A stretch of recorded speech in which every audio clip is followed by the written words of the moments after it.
नमस्कार, मैं आरबी सिंह यादव और आप देख रहे हैं मेरा YouTube channel RB Singh Yadav editor. आज हम सीधे बात करते हैं। संसद में महिला आरक्षण बिल लाया गया, तो इस मुद्दे पर बहुत सारी चीज़ें सामने हैं और बहुत सारी बातें हैं।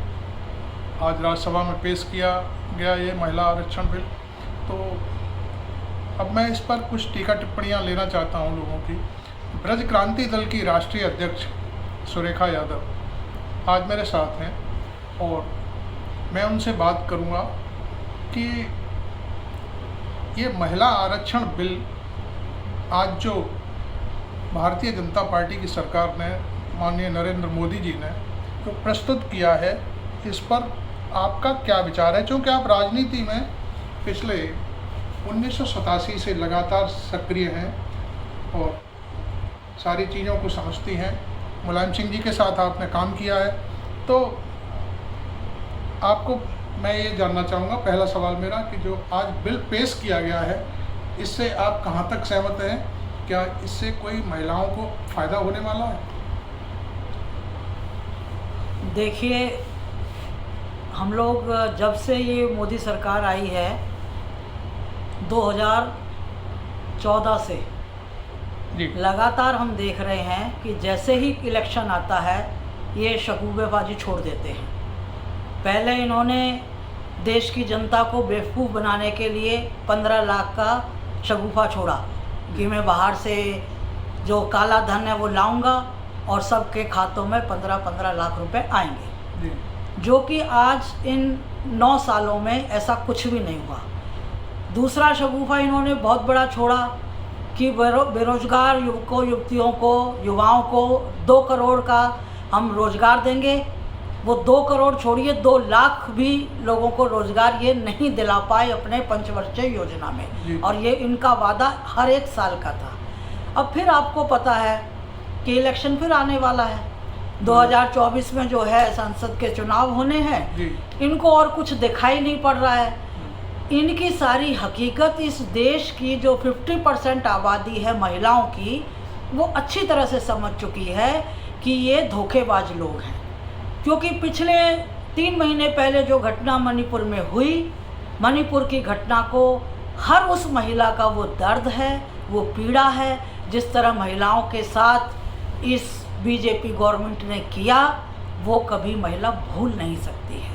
ये उसका दर्द है। ये बेशक कितने ही लॉलीपॉप दे दे कि महिला आरक्षण बिल दे रहा हूँ, या मैं कोई आप लोगों के खाते में ये डलवा दूँगा, आपके बच्चों के लिए ये कर दूँगा, गैस सिलेंडर दे रहा हूँ, फलाना दे रहा हूँ, ये कर कुछ भी नहीं रहे हैं। गैस सिलेंडर जो मिल रहा था उसे भी दुगने दाम पे देना शुरू कर दिया। जब ये सत्ता में आए थे तब 400 रुपये था, हमें पता है क्योंकि हम लोगों ने लिया है। 400 रुपये का अब दुगने दाम हो गए, 800, 1200 करके अब 800 कर दिए। तब भी क्या किया? दुगने तो अभी भी हैं, 200 रुपये घटा दिए। तो इन्होंने ऐसा तो कुछ काम नहीं किया है जिससे कि महिलाएं संतुष्ट हों। महिलाओं का रसोई का बजट हिल चुका है। महिलाएं एक पैसे के लिए मोहताज हो चुकी हैं। महिलाएं जो है नौकरियों के लिए तरस रही हैं।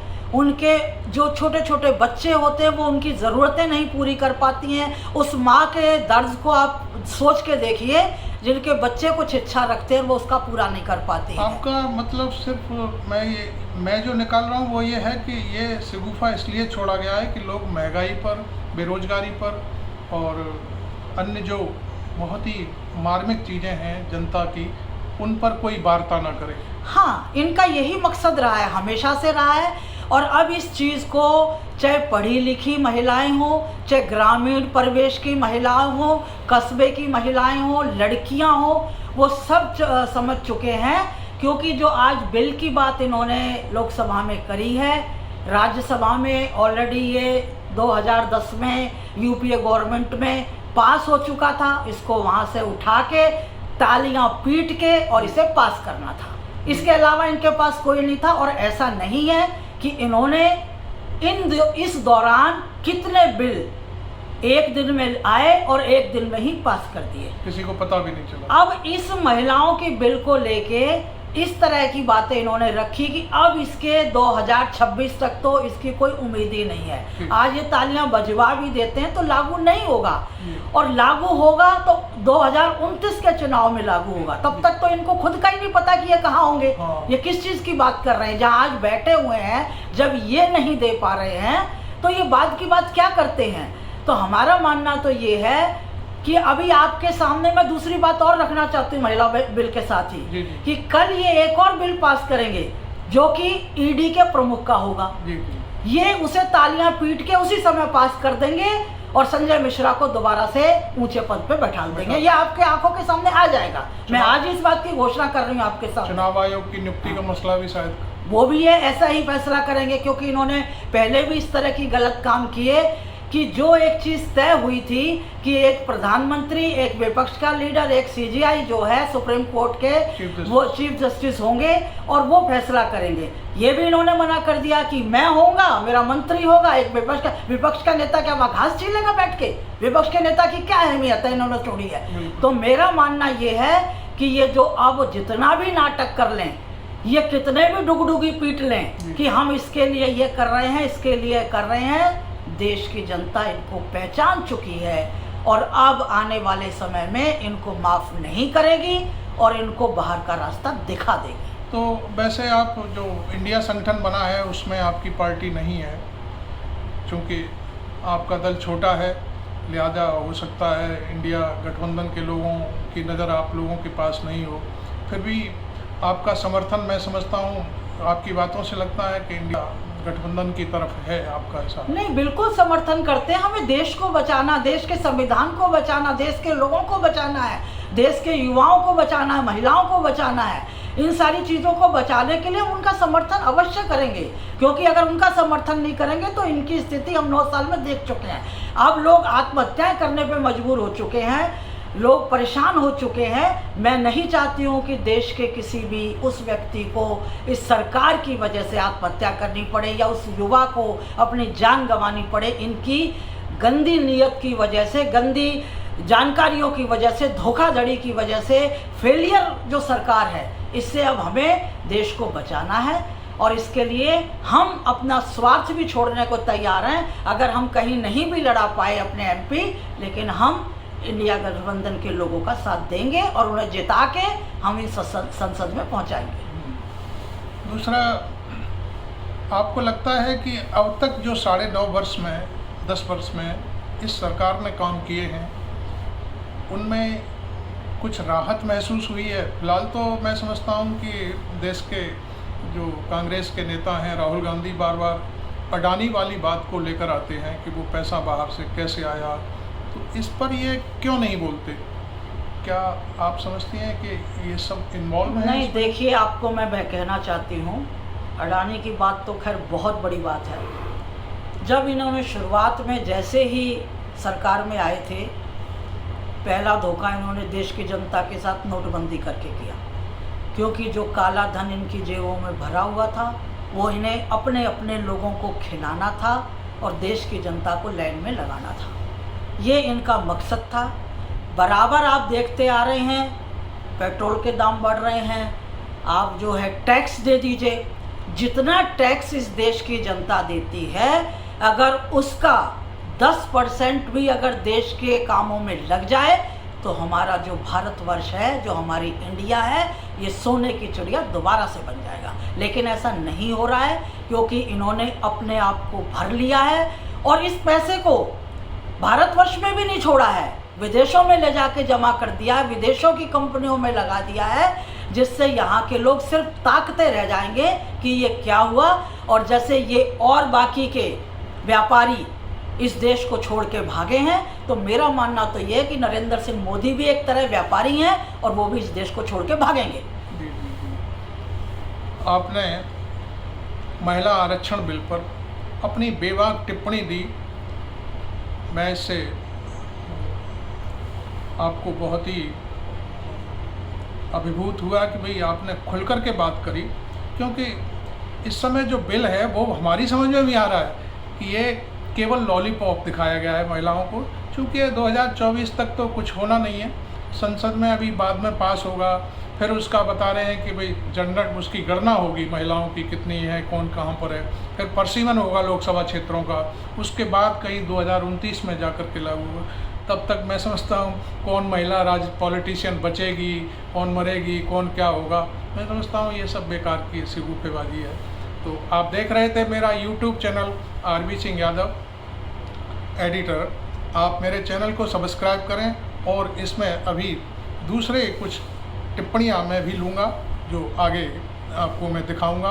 अभी मेरे साथ ब्रज क्रांति दल की राष्ट्रीय अध्यक्ष सुरेखा यादव थी, हालांकि इंडिया गठबंधन में वो इस समय साथ नहीं है, छोटे दल के नाते अभी इस पर कोई चर्चा नहीं हुई है, लेकिन फिर भी इसके बावजूद भी वो कहती हैं कि मैं इंडिया गठबंधन ने भले ही मुझे निमंत्रण नहीं दिया है, मुझे बुलाया नहीं है, लेकिन फिर भी मैं उस गठबंधन के साथ हूँ कि क्योंकि बीजेपी से देश को बचाना है।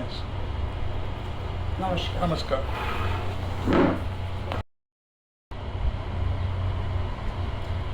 अभी मेरे साथ ब्रज क्रांति दल की राष्ट्रीय अध्यक्ष सुरेखा यादव थी। अब मैं भारत के जाने माने पत्रकार रवीश कुमार, उनकी टीका टिप्पणी लूँगा। उन्होंने जो आज महिला आरक्षण को लेकर के जो वीडियो तैयार किया है उसकी झलक मैं आपको अपने वीडियो पर दिखाऊंगा, तो आप देखिए अब मेरे साथ रवीश कुमार जी को। नमस्कार, मैं रवीश कुमार। जुमला बांटने की भी हद होती है। महिला आरक्षण अधिनियम में ओबीसी और अल्पसंख्यक महिलाओं के लिए कोई प्रावधान नहीं है। ओबीसी महिलाओं का आरक्षण नहीं होने से विरोध का विस्फोट हो गया है। सपा, राजद, बसपा, कांग्रेस सभी ने इसका विरोध कर दिया है। यही नहीं, महिला आरक्षण बिल पास हो भी गया तो अभी लागू होगा। यह बिल में ही लिखा हुआ है। यह लिखा है कि जब नई जनगणना होगी,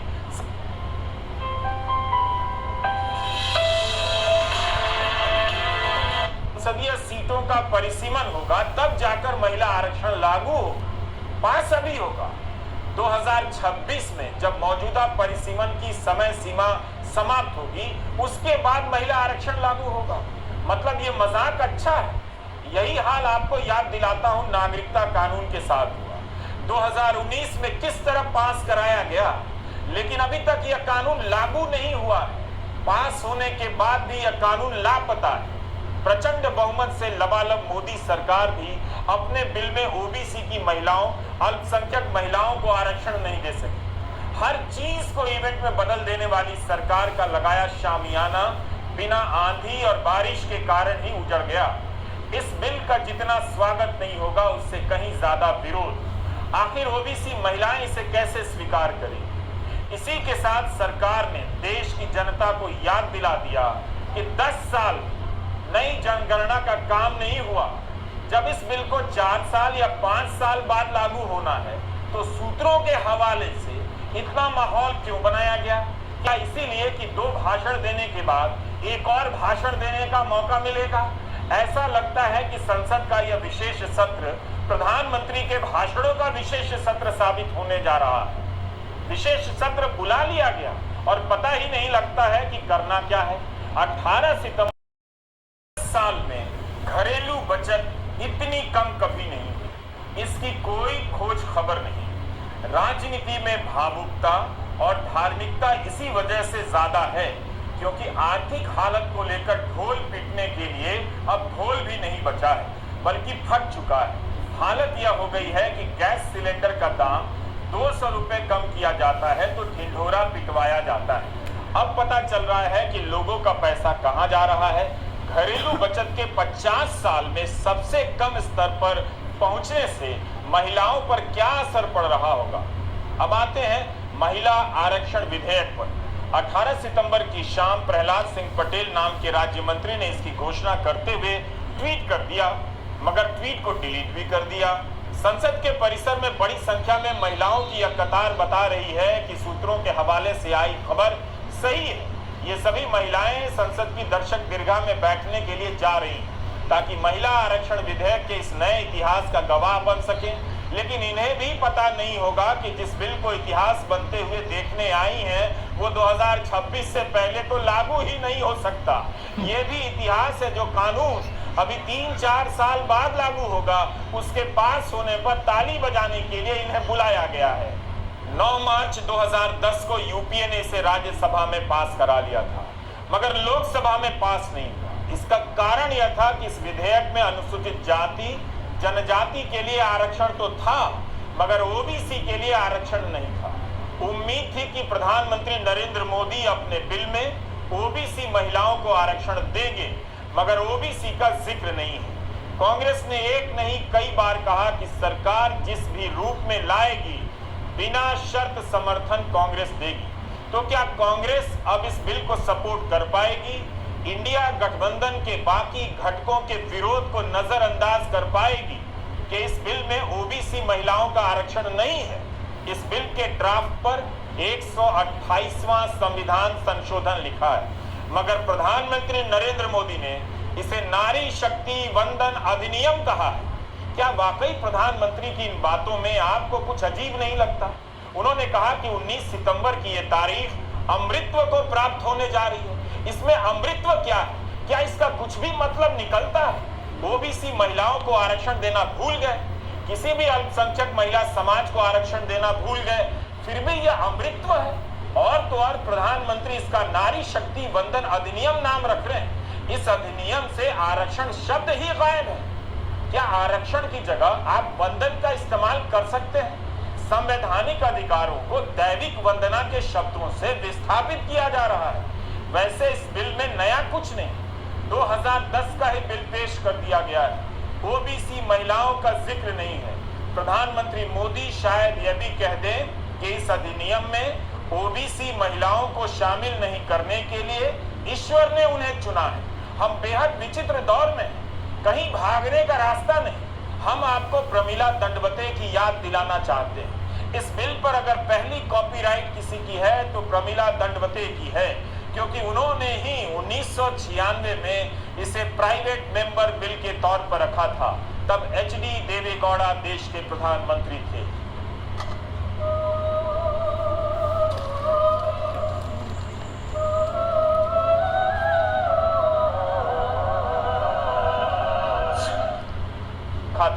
तब एचडी देवेगौड़ा देश के प्रधानमंत्री थे। प्रमिला दंडवते महाराष्ट्र से जनता दल की सांसद थीं और जयप्रकाश नारायण के आंदोलन से जुड़ी थीं। प्रजा सोशलिस्ट पार्टी से राजनीतिक सफर की शुरुआत हुई। आपातकाल में 18 महीने जेल में रहीं। 1980 में जनता दल की टिकट पर मुंबई नॉर्थ सेंट्रल से चुनाव जीती। आरंभ से ही प्रमिला दंडवते महिला आरक्षण की समर्थक रहीं। प्राइवेट मेंबर बिल पेश करने के बाद तय हुआ कि एक संसदीय कमेटी पूरे देश में जाकर अलग अलग संगठनों से बात करे और ड्राफ्ट तैयार करे। उस कमेटी की चेयरपर्सन सीपीआई की गीता मुखर्जी बनाई गई। इस कमेटी में ममता बनर्जी, मीरा कुमार, सुमित्रा महाजन, नीतीश कुमार, शरद पवार, विजय भास्कर रेड्डी, सुषमा स्वराज, उमा भारती, गिरिजा व्यास, रामगोपाल यादव, सुशील कुमार शिंदे और हन्नन मुल्ला थे। इस कमेटी ने जो प्रारूप बनाया उसके अनुसार महिला आरक्षण 15 साल के लिए लागू होना था। एक सीट को एक बार के लिए ही आरक्षित किया जाना था और सीटों का रोटेशन होना था। इस तरह 3 चुनावों में सभी सीटों पर एक बार महिला आरक्षण लागू हो जाता। 15 साल के पीछे यह सोच थी कि इस दौरान महिलाएं अपनी राजनीतिक पहचान बना लेंगी, फिर इसकी जरूरत नहीं रहेगी। 16 मई 1997 को लोकसभा में इसे लेकर बहस हुई, लेकिन सत्ता पक्ष के गठबंधन से ही इसका विरोध हो गया। सांसद शरद यादव ने कहा कि कौन महिला है कौन नहीं, केवल बाल कटी महिलाओं के लिए आरक्षण नहीं होने देंगे। यूनाइटेड फ्रंट की सरकार पास नहीं करा सकी और लोकसभा भंग होने पर यह बिल लैप्स हो गया। बार बार समाप्त हो जाने के बाद भी यहाँ तक लाने में सभी दलों की महिला सांसदों का योगदान रहा है, मगर इसकी भूमिका तैयार करने और सामाजिक स्तर पर इसकी मांग को जिंदा रखने के लिए महिला संगठनों ने कम बड़ी भूमिका नहीं निभाई है। रास्ता रोको, भूख हड़ताल, दिल्ली से कन्याकुमारी तक की रेल यात्रा, कई महिला संगठनों का साथ आना, यही कारण था कि किसी अंधेरे कोने में रख देने के बाद भी यह बिल सबको दिखाई देता रहा। रंजना कुमारी शुरू से ही इस मसले से जुड़ी रही हैं, ड्राफ्ट तैयार करने से लेकर धरना प्रदर्शनों में शामिल होने तक। संसद के विशेष सत्र में महिला आरक्षण विधेयक को पारित किए जाने की बात चल रही है। मुझे लगता है कि ये देश की महिलाओं के प्रति सबसे बड़ा न्याय होगा, क्योंकि आज 3 दशक हो गए जब पहली बार श्रीमती प्रमिला दंडवते सांसद रहते हुए इस बिल को पार्लियामेंट में लाई थी। उसके बाद एक पार्लियामेंट्री संसदीय कमेटी बनी थी, जिस कमेटी ने पूरे देश में घूम करके राय जानने की कोशिश की थी। वापस आने के बाद गीता मुखर्जी के नेतृत्व वाली कमेटी में ये बिल बनाया गया और फिर उसके बाद उसको संसद में रखा गया। लेकिन बड़े दुर्भाग्य की बात है कि जब महिलाओं की हिस्सेदारी की बात आती है तो हम सारे लोकतंत्र के नियमों को भूल जाते हैं और जो इस समय महिलाओं को मिलना चाहिए वो आज तक नहीं मिला, जो कि आजादी की पूर्व संध्या पर महिला आरक्षण से जुड़ी हुई पुरानी नेता होनी चाहिए। ओबीसी महिलाओं को आरक्षण ही महिला आरक्षण के पास होने में सबसे बड़ी रुकावट बनता रहा।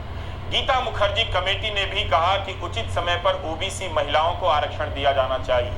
नीतीश कुमार, शरद यादव, मुलायम सिंह यादव, लालू यादव ओबीसी महिलाओं को आरक्षण दिए जाने की मांग पर अड़े रहे, लेकिन प्रधानमंत्री मोदी की सरकार ने जो ड्राफ्ट पेश किया है उसमें ओबीसी महिलाओं के आरक्षण की बात नहीं है, अल्पसंख्यक महिलाओं के आरक्षण की बात भी नहीं है। indiatogether.org की मीनाक्षी नाथ को दिया प्रमिला दंडवते का एक पुराना इंटरव्यू पढ़ रहा था। उन्होंने बताया कि 1987 में कर्नाटक की जनता सरकार ने पहली बार पंचायतों में 25% महिला आरक्षण लागू किया और एक झटके में राज्य में 18,000 प्रतिनिधि चुन ली गई। बाद में 33% आरक्षण दिया गया। उसी के बाद राजीव गांधी ने पंचायती राज में महिलाओं को 30% आरक्षण देने का प्रस्ताव लाया, जिसे नरसिम्हा राव की सरकार ने 1993 में लागू किया।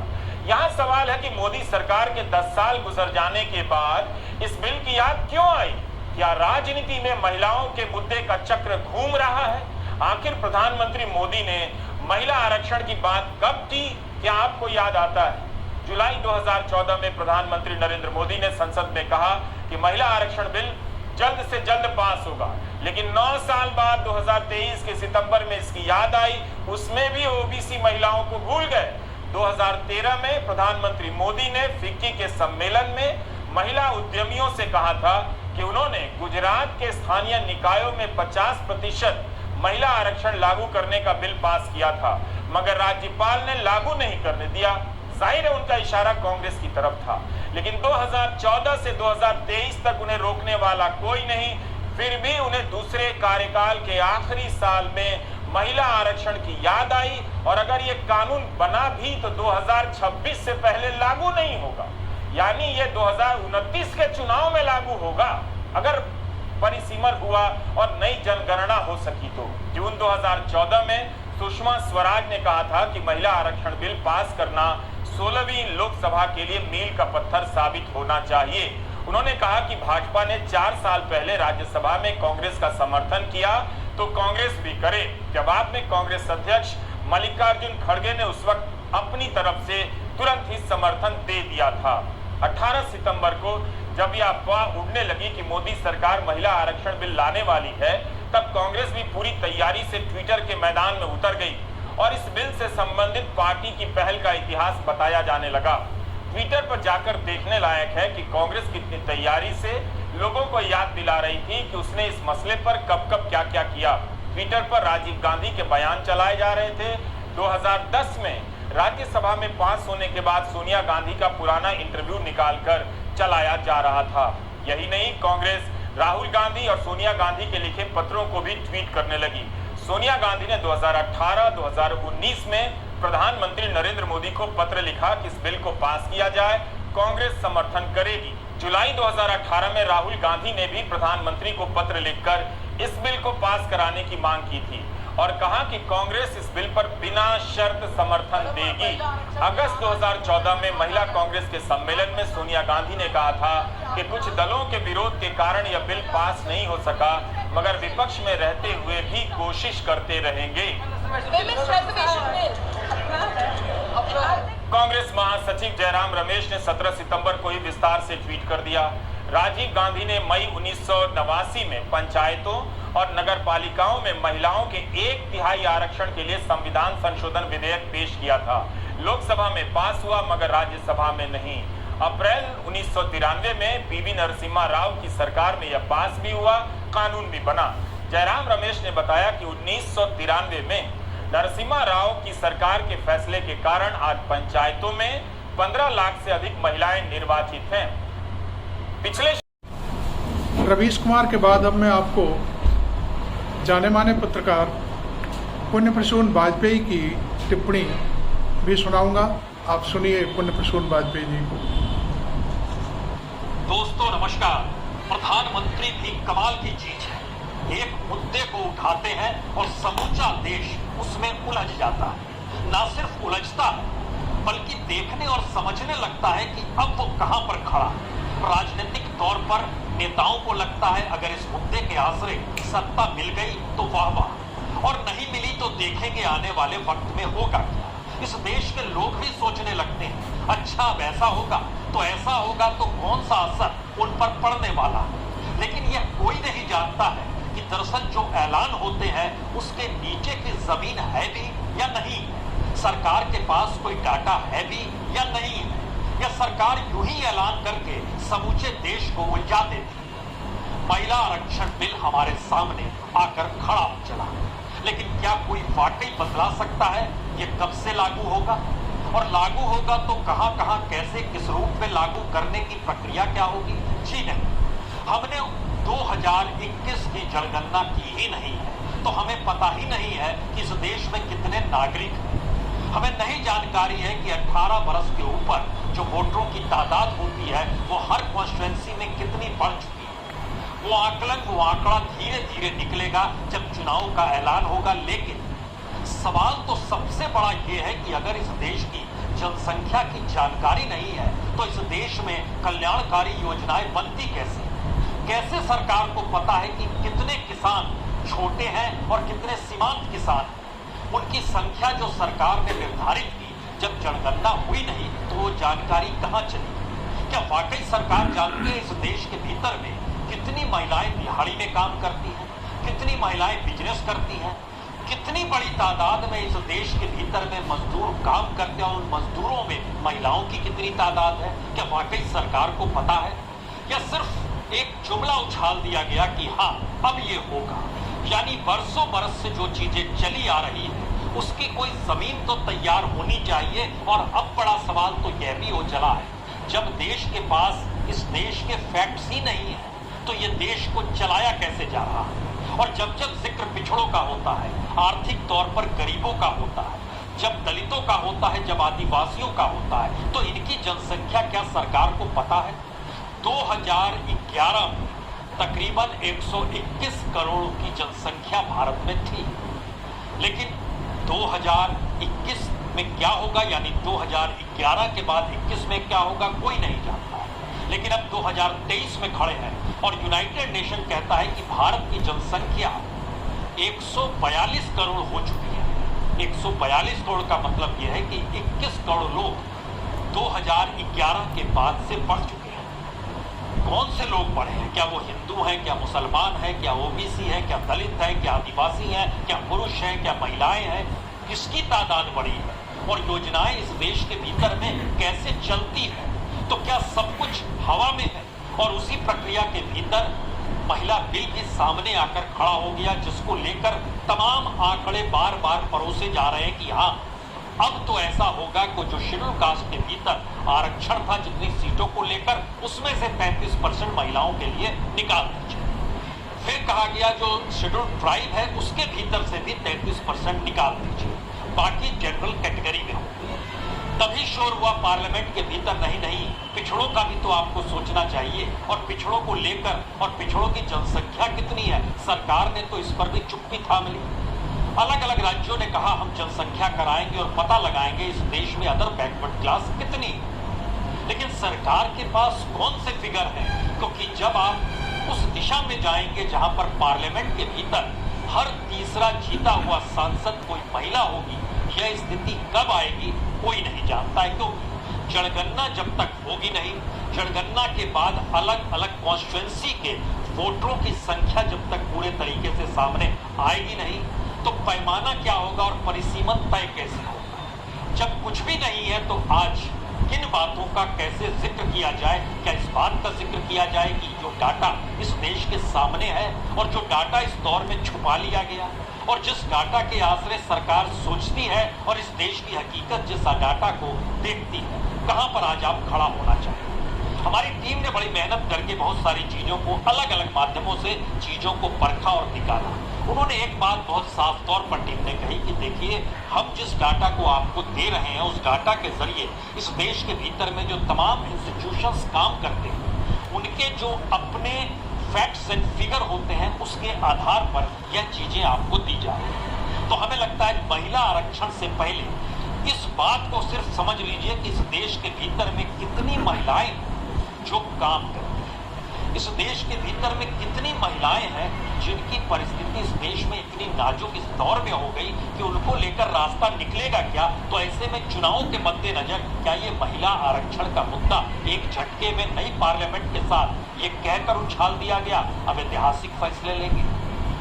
जब जब पार्लियामेंट के भीतर महिला आरक्षण का जिक्र हुआ है तब तब की राजनीति को अगर याद कीजिएगा तो बीते 30 वर्षों से आप उस राजनीति से सिर्फ धोखा खाएंगे। हम ये नहीं कह रहे हैं कि मौजूदा वक्त में आपको धोखा लगे, लेकिन जरा इस देश के फैक्ट्स को पहले समझ लीजिए। यह इसलिए समझना जरूरी है तब आप उस हकीकत की जमीन पर खड़े हो पाएंगे। हिंदुस्तान के भीतर आज की तारीख में तकरीबन 95 करोड़ वोटर हैं। जो इलेक्शन कमीशन का डाटा कहता है उस 95 करोड़ में से 46 करोड़ वोटर महिलाएं। उस महिलाओं के लिए जो इस देश में काम की सुविधा है, चाहे वो बिजनेस हो, चाहे सैलरी क्लास में आती हो, चाहे किसानी करती हो, चाहे दिहाड़ी करती हो, CMIE ने एक डाटा निकाला कि इस देश के भीतर में मजदूर और कामगारों का हाल क्या है। 95 करोड़ वोटरों में से इस देश में एम्प्लॉयमेंट जो है वो 50% को भी दे पाने की स्थिति में सरकार नहीं। आप कहेंगे 18 बरस का लड़का कहाँ काम करता है?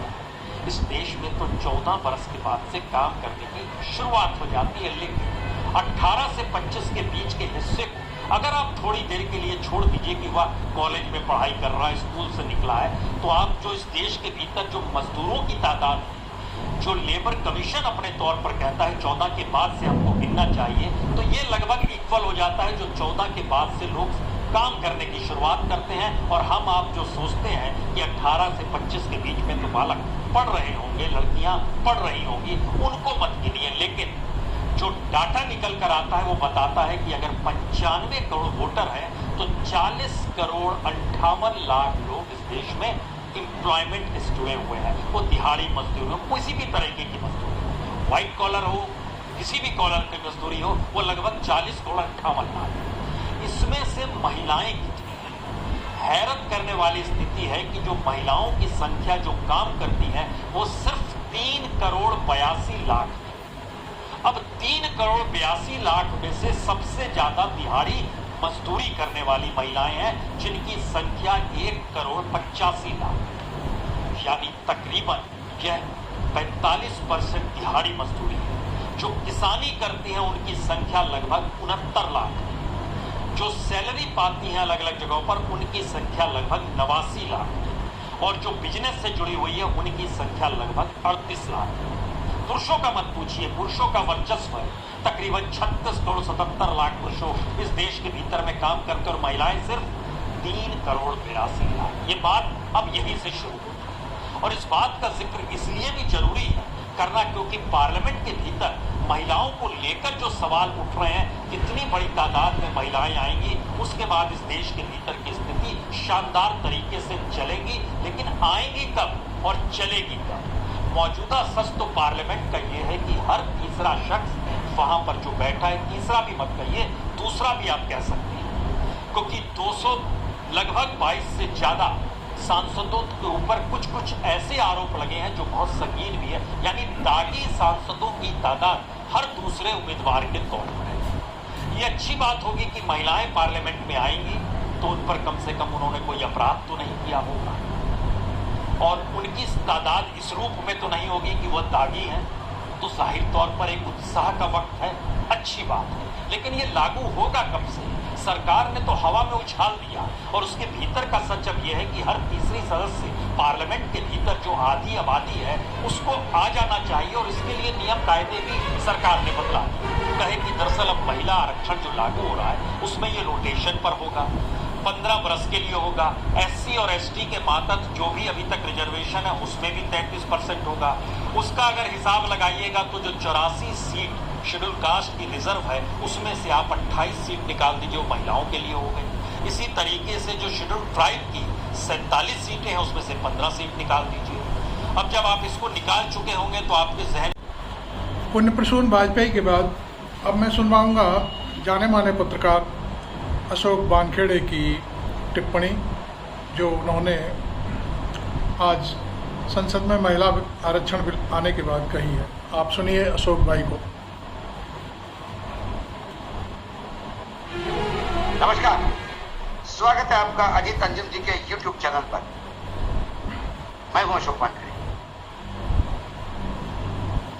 इंसान अपने आदतों से बाज नहीं आता और ये बात हमारे प्रधानमंत्री आदरणीय नरेंद्र मोदी जी बार बार रेखांकित करते हैं। जुमलेबाजी ये उनका यूएसपी है। जुमलेबाजी के भरोसे वो चुनाव जीतने का दावा करते हैं, विश्व गुरु बनने का दावा करते हैं, देश का विकास करने की बात करते हैं, अंतिम व्यक्ति का उत्थान करने की बात करते हैं, किसान भाइयों के लिए दर्द दिखाने की बात करते हैं, महिलाओं के लिए स्त्री शक्ति की बात करते हैं। लेकिन ये सारे जुमलेबाजी जब विधान परिषद हो, विधानसभा हो या लोकसभा या राज्यसभा, संसद का सत्र, विशेष सत्र कब बुलाया जाता है? देश कुछ पाता है, अपने आप को गौरवान्वित महसूस करता है, तो देश को बधाई देने के लिए ये हमने एक बहुत अचीवमेंट किया। एक विशेष सत्र बुलाया जाता है या देश में घोर आपत्ति है, विपक्ष के साथ मिलकर इसका रास्ता ढूंढना है, तो विशेष सत्र बुलाया जाता है। विशेष सत्र 1 या 2 दिन का हो या 5 दिन का विशेष सत्र, ट्वीट करके पार्लियामेंट्री अफेयर मिनिस्टर बताता है किस लिए, किसी को पता नहीं। जब तक सोनिया गांधी का पत्र नहीं गया तब तक उधर से कुछ आया नहीं। जब सोनिया गांधी ने कहा कि जब आपके पास ही कोई इशू नहीं है तो हम इशू बताते हैं, इसी पे चर्चा कर रहे हैं, तो फिर 4 बिल आए जो बिल 2024 के चुनाव के बाद भी आते तो कोई संकट नहीं था। उनमें से 2 बिल राज्यसभा में ऑलरेडी प्रेजेंट किए थे, लोकसभा में आना था, और 2 बिल तो राज्यसभा में भी सिर्फ रखे थे। फिर भी हमें पता था कि ये विशेष सत्र के नाम पे कोई दांवपेच करने की बात होगी। पहली बार प्रधानमंत्री जी बोले तो जवाहरलाल नेहरू से लेके इंदिरा गांधी तक और मनमोहन सिंह से लेकर राव साहब तक सभी पूर्व सरकारों का बखान किया। उन्होंने कहा कि उन्होंने बहुत अच्छा काम किया, सभी को धन्यवाद दिया। मुझे लगा कि 73 साल पूरे होने के बाद आदरणीय प्रधानमंत्री नरेंद्र मोदी जी को कुछ मैच्योरिटी आई है 74वें साल में। शायद उस सीट पर बैठ के उस प्रधानमंत्री की जो कुर्सी है, शायद उसने कुछ एनर्जी ट्रांसफर की है, कुछ इससे इस बात को समझ पाए हैं कि नहीं, वो अकेले नहीं। ये देश जो है, यदि अमृत महोत्सव मना रहा है 75 साल, तो 75 साल तक इस देश में अथक प्रयास लोगों ने किए हैं। अलग अलग राजनीति के विचारधारा के हो सकते हैं, लेकिन उनके प्रयासों से आज देश इस स्थिति में है। लेकिन जब आज नए सदन में गए तो कल कैबिनेट हुई। परंपरा है कैबिनेट मीटिंग होते से कैबिनेट ब्रीफिंग होती है कि मीटिंग में क्या तय हुआ है, लेकिन फिर कल सन्नाटा, वे बोलने को तैयार नहीं। एक मंत्री था बेचारा, उसने ट्वीट किया, शायद उसको डांट पड़ी, ट्वीट वापस हो गया, डिलीट कर दिया। क्या ऐसा बड़ा करने जा रहे थे प्रधानमंत्री जी? तो प्रधानमंत्री जी ने महिला आरक्षण बिल लाए। 1974 में जब महिलाओं की स्थिति का आकलन करने के लिए एक कमेटी बनी, उस कमेटी ने पहली बार इसका जिक्र किया कि महिलाओं को संसद में भी रिजर्वेशन होना चाहिए, नीति निर्धारण में भी उनका अधिकार होना चाहिए। 2010 में मनमोहन सिंह की सरकार ने पूरी ताकत के साथ ये बिल रखा 33% रिजर्वेशन का, और राज्यसभा में पारित भी कर दिया। मिली जुली सरकार थी। घटक दल लालू प्रसाद पार्टी आरजेडी, मुलायम सिंह जी की समाजवादी, इन्होंने घोर आपत्ति उठाई, बिल टेबल नहीं होने दिया। तब से ये लोकसभा में इंट्रोड्यूस नहीं हुआ। 2014 में तो मोदी जी आ गए थे, उनके पास पर्याप्त तब भी समर्थन था लोकसभा में। 2014, 15, 16, 17, 18, 19, 20, 21, 22 वो भूल गए कि इस देश में आधी आबादी इस चीज से वंचित है। एकाएक 2023 के आखिरी टप्पे में उन्हें याद आया कि इस देश की महिलाओं को रिजर्वेशन देना चाहिए, और ये बिल उन्होंने एक अलग नाम से इंट्रोड्यूस किया, नारी शक्ति वंदन अधिनियम। क्या भारी भक्कम शब्द है, नारी शक्ति वंदन अधिनियम। बेसिकली ये वंदन नहीं, ये चंदन लगाने का काम। इस देश की आधी आबादी ये ना समझे कि कल से उन्हें 33% मिल गया। अभी तो ये बिल पारित होगा, रिजर्वेशन में रिजर्वेशन है। शेड्यूल कास्ट, शेड्यूल ट्राइब की जितनी सीटें रिजर्व है उसमें 33%, और बाकी जनरल के लिए जितनी सीटें अवेलेबल है उसमें 33%। 15 साल के लिए है, मतलब 5-5 साल के लागू होने के बाद रोटेशन में रहेगा, सीटें बदली तो करीब करीब हर सीट में 15 साल में एक बार महिला सांसद होगी। अब सवाल है ये लागू कब होगा? ये लागू तब होगा जब जनगणना हो। जनगणना होने के बाद परिसीमन होगा, नई कॉन्स्टिट्यूंसीज बनेगी, जहां पॉपुलेशन ज्यादा है वहां सीटें बढ़ेगी, जहां कम है वहां घटेगी। देश में ज्यादा सीटें चाहिए, वर्तमान जो सीटें हैं उसमें फिर 100-150 सीटें ऐड हो सकती है क्या? ये भी बढ़ती जनसंख्या के साथ ये भी हो सकता है। ये पूरी एक्सरसाइज करने में सालों लग जाएंगे। 2029 के पहले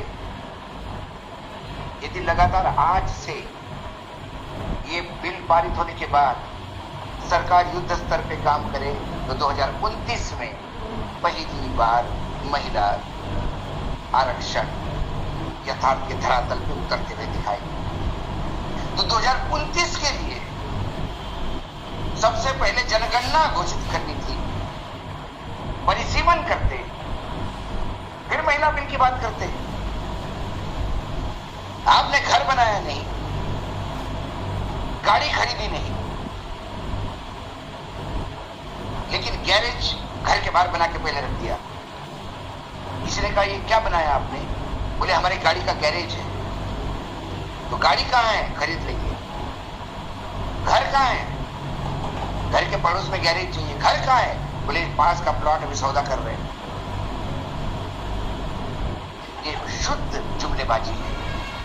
अब मैं आपको अशोक वानखेड़े जी के बाद हमारे साथी मित्र दीपक शर्मा का वो आकलन सुनवाना चाहता हूं जो उन्होंने आरक्षण को लेकर के अपनी बात कही है। अब आप सुनिए दीपक भाई का पूरा विश्लेषण।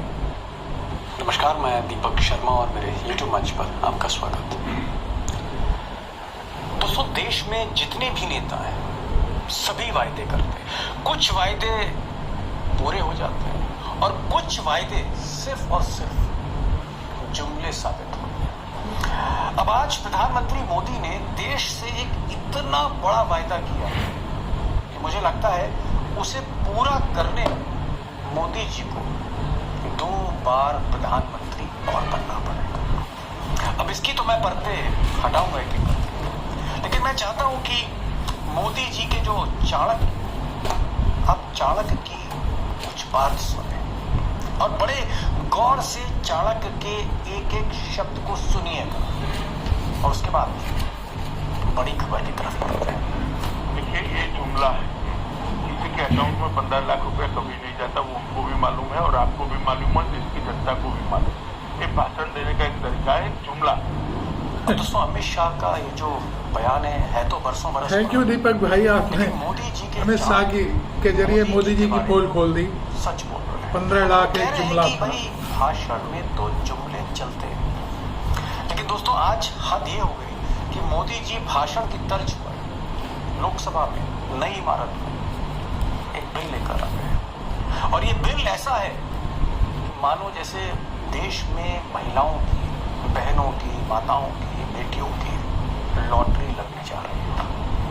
मोदी जी 33%, 33% रिजर्वेशन देने जा रहे हैं। वो चाहे लोकसभा का चुनाव हो, वो चाहे विधानसभा का चुनाव हो, एमएलए का चुनाव हो, एमपी का चुनाव हो, लॉटरी लगने जा रही है, ऐसा लग रहा है। और मोदी जी ने गारंटी दी है कि ये बिल मैं लोकसभा और राज्यसभा से पास करा दूंगा, कानून बना दूंगा।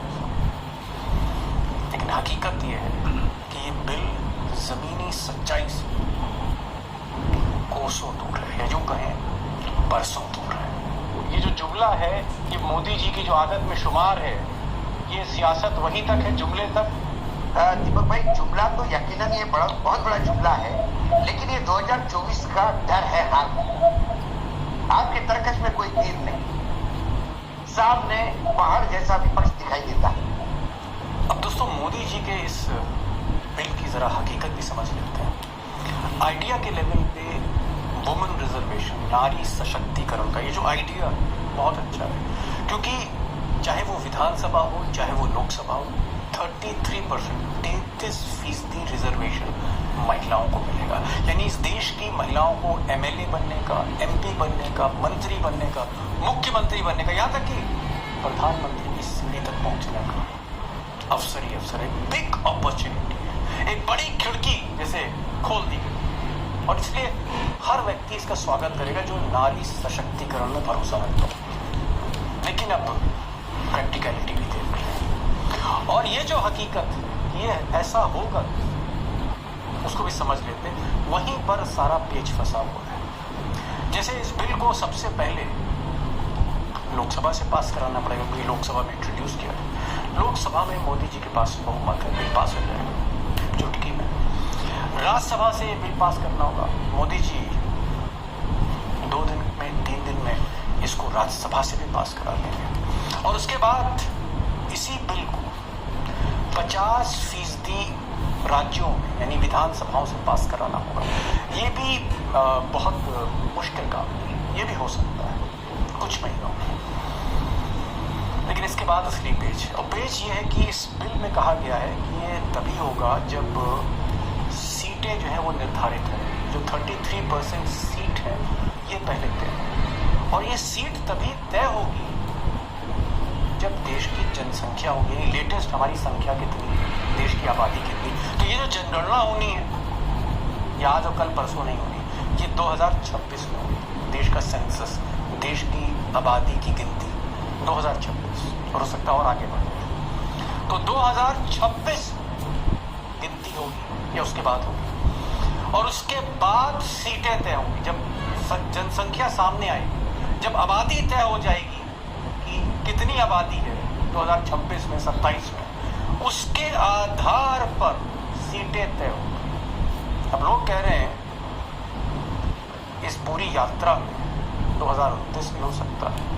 कुछ लोग ये कह रहे हैं, जो कांग्रेस के हैं, विपक्ष के कह रहे हैं कि 2031 हो सकता है, कि सेंसस थोड़ा डिले हो, फिर उसके बाद डिलिमिटेशन बोले तो सीटों को निर्धारित करना।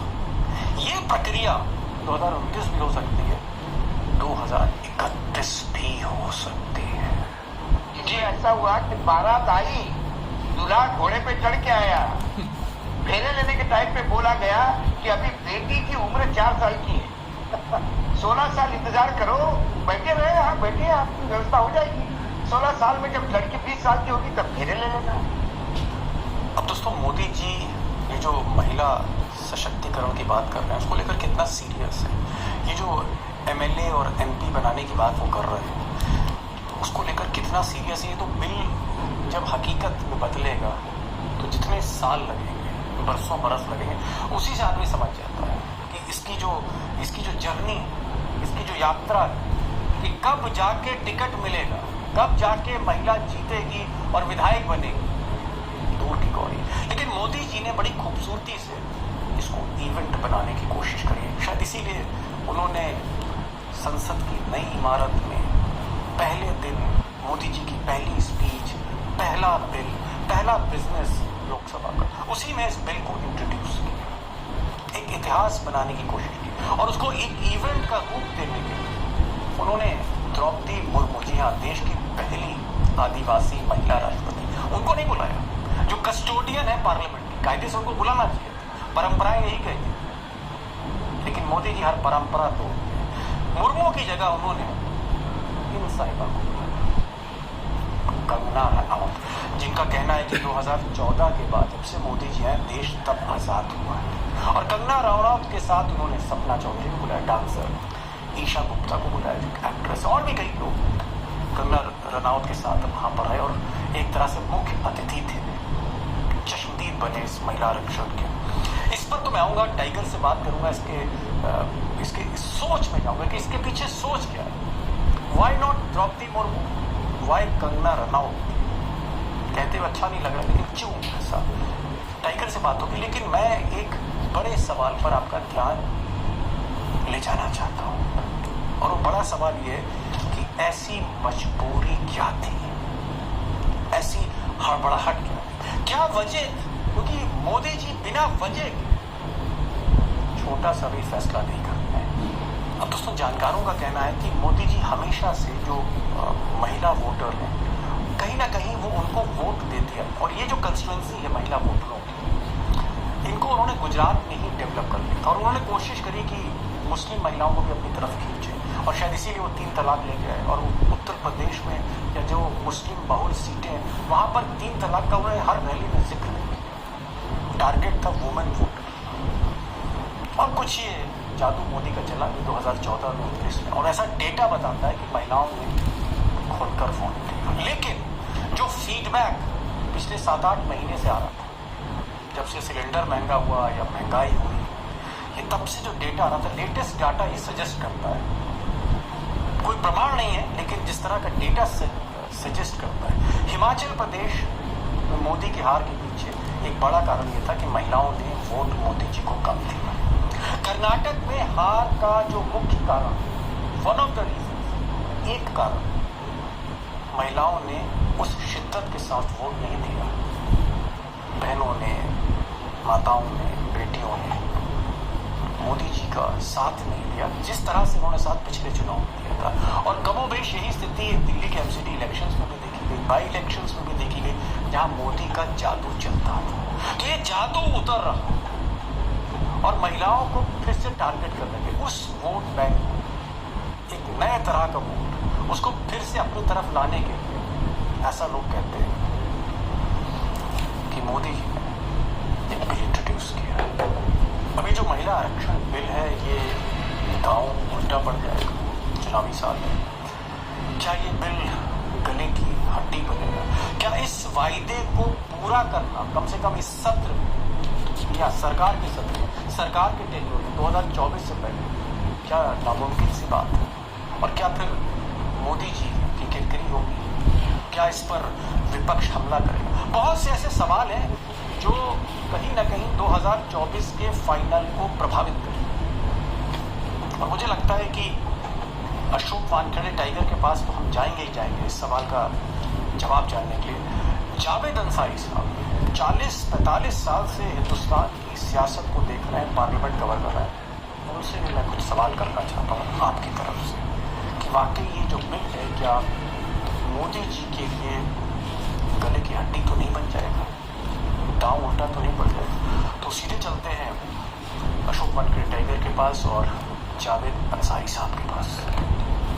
टाइगर, पहला सवाल, बिल आ गया है, लोकसभा में इंट्रोड्यूस हो गया, फिर शायद राज्यसभा जाएगा, फिर विधानसभा जो है उनसे पास होगा 50%, उसके बाद फिर देश की जनगणना होगी, उसके बाद जो है सीटों का परिसीमन होगा। ये तो 10-15 साल का प्रोग्राम है। आपको क्या लगता है कि मोदी जी का ये जो इतना बड़ा, जिसको इतना सस्पेंस क्रिएट किया गया, ये एक जुमला था जो कभी अमित शाह ने कहा था कि मोदी जी जुमला बोलने की उनको आदत है, तो ये क्या, ये जो जुमला है, ये मोदी जी की जो आदत में शुमार है, ये सियासत वहीं तक है, जुमले तक? दीपक भाई, जुमला तो यकीनन ये बहुत बड़ा जुमला है, लेकिन ये 2024 का डर है हार में। आपके तर्कश में कोई तीर नहीं, सामने पहाड़ जैसा विपक्ष दिखाई देता है। आपके आईडी से कुछ भी कहे, लेकिन लोगों के बीच में जाते हैं तो आपको पता पड़ता है कि आप कहीं आपकी सभाओं की कुर्सियां खाली, लोग आते नहीं है, लोग छोड़ के जा रहे हैं पार्टी आने वाले ज्यादा चुनाव। ऐसे में फिर एक आधी आबादी इस देश की है जिसे आप एक लॉलीपॉप हाथ में थमा सकते हैं, और ये लॉलीपॉप भी थमाया तो ये कोई नया लॉलीपॉप लेके आते, पुराना ही लॉलीपॉप जरा नए रबर नए पैकेट में लाके हाथ में थमा दिया। ये 1974 में पहली बार कंसी हुआ था जब महिलाओं के लिए बात हुई थी कि महिलाओं की स्थिति पे एक आकलन की था एक कमेटी, तब उन्होंने कहा था कि इस आधी आबादी को हमें पार्लियामेंट में भी जगह देनी चाहिए। फिर मनमोहन सिंह और यूपीए सरकार की ये ताकत थी साहब कि उन्होंने ये 33% महिला रिजर्वेशन लाया और बहुत बेहतरीन तरीके से उसको राज्यसभा में पारित करवाया। लोकसभा में आते ही कुछ राजनीतिक दल जो उनके घटक दल थे उन्होंने बहुत अपोज किया, सरकार में गिरे इसलिए नहीं आया। अब नरेंद्र मोदी जी को ये बिल राज्यसभा में जो पास हुआ, यदि इनकी नीयत साफ होती, बिल्कुल साफ होती, दिल से चाहते कि मुझे रिजर्वेशन देना है, तो राज्यसभा में बिल पास हो गया था, लोकसभा में ले आते। तो आपको रिजर्वेशन अलग मायने में, अलग नाम दे, मतलब नामों के साथ बहुत खेलते। क्या नाम लिखा? नारी शक्ति वंदन, नारी शक्ति। नारी शक्ति का झटका इनको कर्नाटक, हिमाचल, दिल्ली में लग चुका है। जी, नारी ये बात शक्ति है। नारी शक्ति ने इनको बंगाल में बिना चप्पल के टाइगर यहाँ रोक रहा हूँ, एक चीज पूछा, आपने बड़ी बात कही, जावेद साहब के पास तो मैं जाऊंगा। आप ये कह रहे हैं, जो आपने इन्फ्लुएंस मैं आपकी बातों से ड्रॉ कर रहा हूँ, आप ये कह रहे हैं कि हिमाचल प्रदेश जो बीजेपी का गढ़ था वहां पर मोदी जी की हार, उसके बाद कर्नाटक में मोदी जी की हार जो बीजेपी का गढ़ था, फिर दिल्ली के एमसीडी में और भी बुरी हार, और बाई इलेक्शन से बहुत बुरी हार। तो क्या जो फीडबैक है, बीजेपी का फीडबैक ये था कि अब जो महिलाएं हैं उनका रुझान भी मोदी जी की तरफ कम है? क्या आपको लगता है कि इस तरह का फीडबैक था कि महिलाएं, क्योंकि एक बहुत बड़ी कंस्टिट्यूएंसी रही मोदी जी की, गुजरात से लेकर अगर हमने उत्तर प्रदेश तक देखा, तो क्या वो कंस्टिट्यूएंसी, वो वोटर भी बाहर निकल रहा था मोदी जी के गिरफ्त से? नहीं, बिल्कुल। हर बहन, हर माँ, हर पत्नी चाहती है कि मेरे बेटे को नौकरी मिले, मेरे घर के थाली में एक सब्जी एक्स्ट्रा मैं परोसूं मेरे घर वालों को, मेरे बच्चे को मैं रात में खेल के आए तो दूध पिलाऊं एक गिलास। ये माँ के सपने हैं, और वो सपने उन्होंने मोदी जी में देखे थे। जब 2014 में मोदी जी एक बड़ा बदलाव, विकास का मॉडल, गुजरात का मॉडल, 100 दिनों में महंगाई कम, 5 करोड़ की जॉब, और फिर महिला सशक्तिकरण। महिलाओं के फेफड़े में और आंखों को धुआं लगता है, खराब होती है, इसलिए 10 करोड़ गरीब महिलाओं को गैस सिलेंडर, उन्हें मालूम नहीं था कि बहुत बड़ा गंदा मजाक है। वो सिलेंडर देने के बाद 700 रुपए रिफिल कहां से करेंगे? जिसकी महीने की आमदनी 2250 है, वो रिफिल कहां से करेंगे? आज महिला सबसे ज्यादा दुखी है। सबसे ज्यादा जब पैसा कम होता है, आमदनी कम होती है, तो सबसे ज्यादा महिलाएं पर प्रेशर पड़ता है, क्योंकि उतने ही पैसे में पति उतना ही पैसा देता है अपना तनख्वाह से घर चलाने के लिए, उसे चलाने के घर चलाने में महंगाई में जब वो अपना काम करती है तो वो इतनी कसरत करनी पड़ती है उसकी, तब उसको याद आता है 2014 के जुमले। इसलिए समझ गया लोग नाराज चल रही है, वो सेक्टर पूरा एक तबका। जी, आपका मैं समझ गया कि ये एक जुमला इसलिए क्योंकि मोदी जी को एक जरूरत थी और वो बहुत डेस्परेटली फील कर रहे थे कि महिलाएं उनके फोल्ड से बाहर निकल रही, एक बड़ा चंक वोट का बाहर निकल रहा है। और ये जाहिर तौर पे जो फीडबैक था हिमाचल का, कर्नाटक की हार का, वो यही था। जावेद साहब, मैं क्योंकि आप पार्लियामेंट्री पॉलिटिक्स कवर कर रहे हैं और हो गया आपको 40-45 साल, एक चीज मैं आपसे पूछना चाह रहा था जो इस वक्त सोशल मीडिया पे वायरल हो रही है, मुझे लगा कि आपसे मुफीद कोई और आदमी नहीं होगा इस पर जवाब देने के लिए। क्या ये बात सही है कि ये जो बिल वो मोदी जी लाए हैं, हमें तो ऐसा लगा था कि 2024 में ही महिलाएं जो हैं 33% सीटें मिल जाएंगी, लेकिन अब मैं सुन रहा हूँ सोशल मीडिया में कि इसमें बहुत समय लगेगा। पहले देश की जनगणना होगी 2026 में, फिर जो है सीटें आइडेंटिफाई होंगी, से परसीमन कहते हैं, और इसमें तकरीबन 10 साल भी लग सकते हैं। कोई मुझसे बता रहा था, कांग्रेस का नेता कह रहा था कि इसमें तो 31 2031 के बाद भी हो सकता है। तो क्या वाकई ये 10-15 साल का प्लान लेके आए मोदी जी? अभी कुछ नहीं होने वाला। अब मेरा थोड़ा सा ले लेना। लेकिन मोदी जी ने तो सपना करके दिखाया था, वो ये कि कल से औरतों के लिए एक नया भारत का निर्माण हो जाएगा, एक नया भारत, नया सवेरा होगा। टेप कट रहा था, एक 33% रिजर्वेशन हो जाएगा। बहुत से लोगों की तमाम, और लाजमी बात है, इसमें कोई औरतों की उम्मीद जाके आप यहाँ ले रहा हूँ मैं खींच के, तत्काल लगा देना। चालू कर, चालू तो है ही वो एकदम। हमें जगह पे जाएगी। अब सबकी उम्मीदों पे पानी फिर गया। ये बड़ा एंटी क्लाइमैक्स हुआ ये। और जयराम रमेश सर, मैं आपसे प्रोसीजर जानना, मोटा मोटा जो मतलब जो लोग कम समझते हो पॉलिटिकल, जो हमारे दोस्त।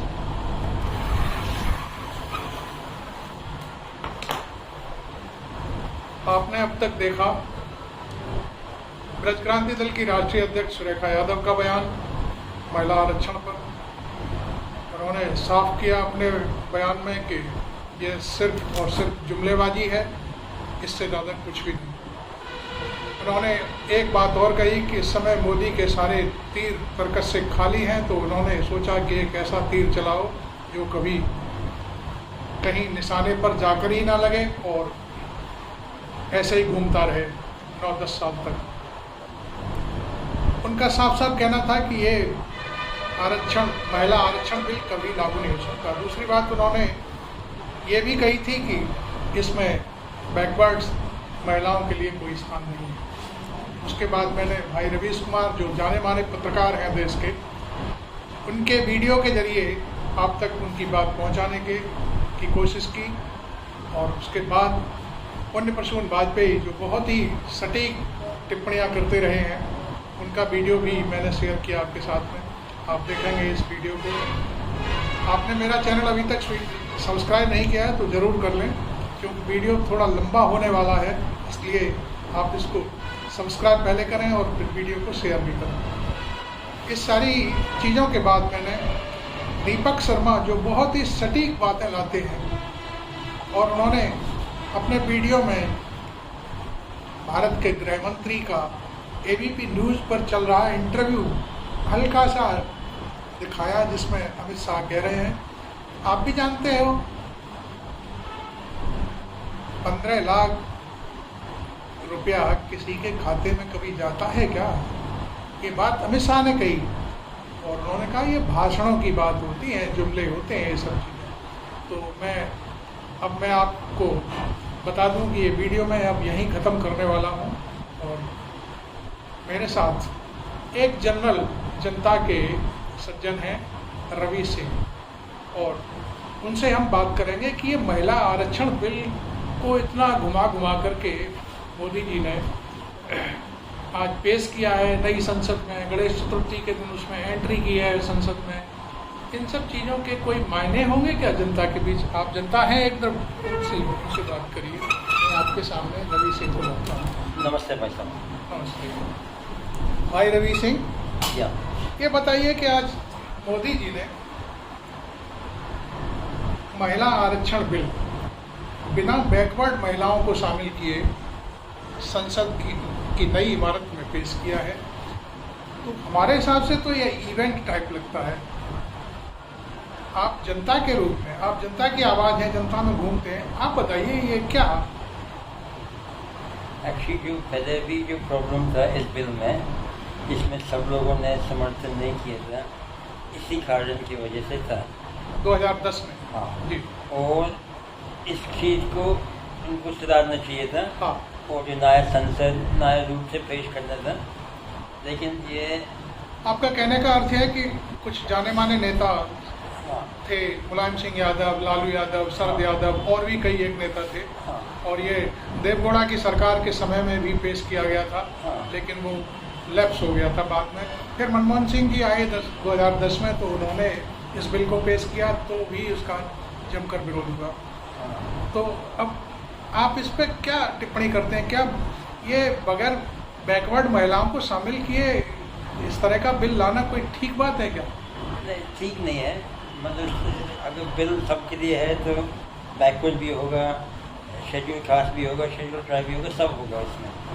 को सबको मौका मिलना चाहिए अपने इस पार्लियामेंट में पार्ट लेने के लिए, और महिला पॉलिटिक्स में होने बहुत ज़रूरी है, क्योंकि वो आधा हिस्सा तो उन्हीं का है, आधा हिस्सा होती है और गृह मंत्री होती है घर की, सब चीज़ें। और उनको मल्टीटास्किंग में बहुत सारी चीज़ें प्रैक्टिकली उन्हीं को जानते। सबसे ज़्यादा असर किसी इकोनॉमी या किसी चीज़ पे मिले पर से पहले महिला पर, तो उनको जो पॉलिटिक्स में और पार्टी में होना बहुत ज़रूरी है। एक सवाल और पूछूंगा आखिरी सवाल मेरा ये है आपसे कि क्या मोदी जी ने बस बिल तो पेश कर दिया, लेकिन उसके पीछे कुछ उलझड़े लगा दिए हैं कि जब जनगणना होगी उसके बाद परिसीमन होगा सीटों का, और उसके बाद फिर 2029 में जब परिसीमन हो जाएगा उसके बाद 2029 में ये लागू होगा, तो तब तक क्या महिलाएं इस तरह से लटकी रहेंगी या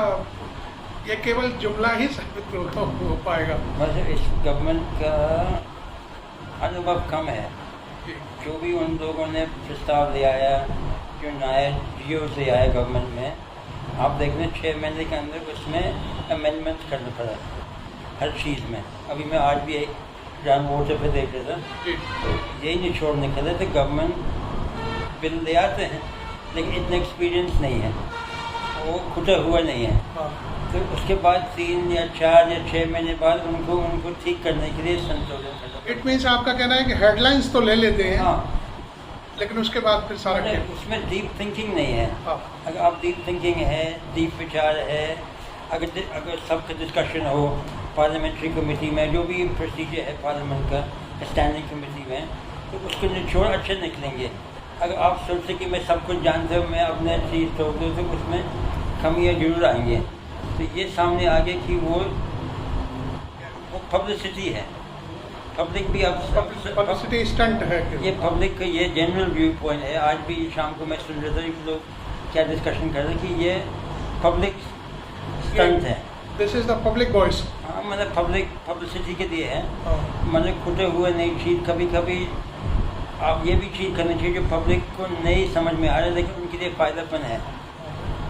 यही तो है टफ डिसीजंस, तो वो टफ डिसीजन नहीं दे पा रहे हैं। थैंक यू रवि भाई, आपने बहुत ही सुंदर बात कही और जनता की आवाज़ मेरे सामने मेरे चैनल पर रखी।